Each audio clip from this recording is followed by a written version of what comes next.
जबरी बिछावाना प उतरेला खरा हमारा भावाना प। लाल गाल कोइले बा भोरे भोरे दिले बा सजा में मजा थोड़े थोड़े। लसर लसर साया साड़ी करेला होलिया में बंदूक के वाड़ी करेला।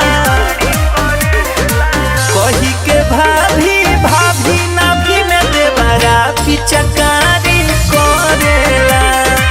कही के भौजी भौजी ढोढ़ी में देवरा पिचकारी करेला।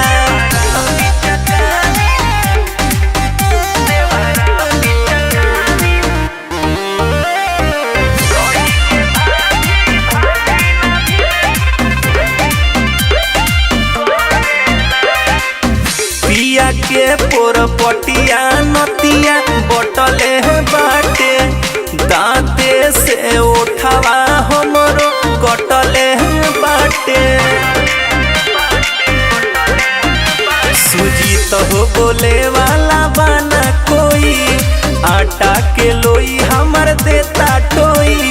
गोपी गुंजन पारा पारी करेला अजय अमित बरियारी